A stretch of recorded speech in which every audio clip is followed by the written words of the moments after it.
Et la page consacrée à la mendicité, tout d'abord par rapport à ce communiqué en date du 12 novembre dernier, communiqué à travers lequel le procureur du Faso, près le tribunal de grande instance Ouaga 1, informait de l'arrestation de maîtres coraniques ayant séquestré et torturé un enfant talibé de 13 ans. Un traitement jugé extrêmement grave et qui a duré plusieurs jours. La cause, le talibé aurait manqué de rapporter un montant exigé. Retour sur les faits avec Franck Ouedraogo et Chakanana. Les faits se déroulent courant octobre dernier au quartier Sakula, dans la périphérie nord de la ville de Ouagadougou. Pendant plusieurs jours, Faisal, nom d'emprunt, un talibé de 13 ans, est séquestré, ligoté, privé de nourriture par son maître coranique. Et pour cause, le petit Faisal sans défense n'aura pas rapporté la somme d'argent exigée par son maître coranique. L'affaire, signalée à la brigade régionale de protection de l'enfance du Kadiogo par un anonyme, révèle un niveau de violence extrême selon le communiqué du parquet. Dès qu'on a reçu l'information, nous avons tout de suite voulu connaître la situation des parents. Il est ressorti qu'ils sont en province, dans la ville de Seitenga, précisément. Donc voilà ce qu'on a comme information. Ils ne sont pas là.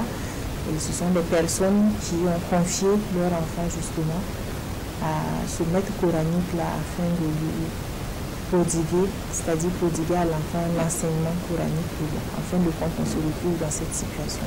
Il a été dans un premier temps conduit au niveau de la Croix-Rouge et c'est à l'issue de sa conduite là-bas qu'il a été référé, vu la gravité en tout cas de ses blessures, il a été référé à l'hôpital Saint-Camille pour sa prise en charge. La formation spirituelle du petit Faisal dans la capitale burkinabé se transforme donc en un véritable cauchemar.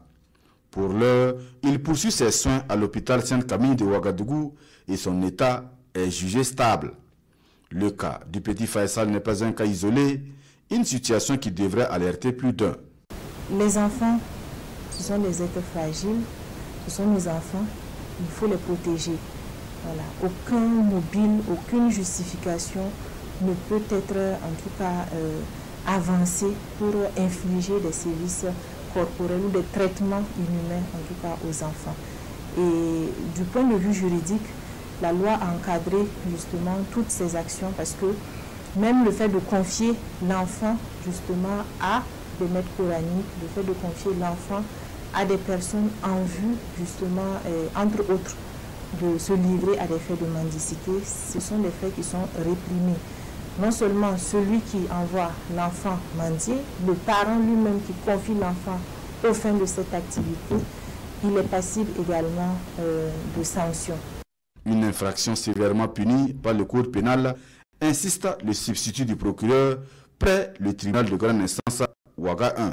Quant au maître coranique, il est poursuivi pour des faits de séquestration, torture, coups et blessures volontaires. Concernant les faits de séquestration, qui sont réprimés par l'article 523-1 du Code pénal.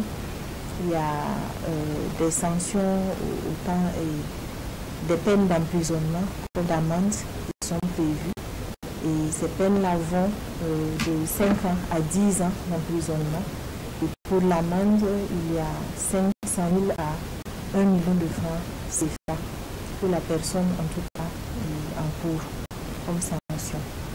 Voilà. Maintenant, il y a les faits de coups et blessures volontaires également qui sont pris en compte. Et là également, il y a des sanctions de même nature quasiment qui s'appliquent dans le domaine juridique. Et on parle de concours d'infraction, puisqu'il y a plusieurs infractions qui sont visées dans le cas d'espèce. Donc, ce qui doit être fait, c'est la sanction la plus élevée qui doit s'appliquer dans le cas d'espèce. Le parquet suivait donc, on ne peut plus clair, tolérance zéro pour tout cas de violence faite aux enfants, quelle qu'en soit la forme ou le mobile. En attendant, le maître coranique est sous mandat de dépôt depuis le 6 novembre dernier. Il médite sur son sort en détention en attendant son jugement prévu le 19 novembre prochain au tribunal de grande instance Ouaga 1.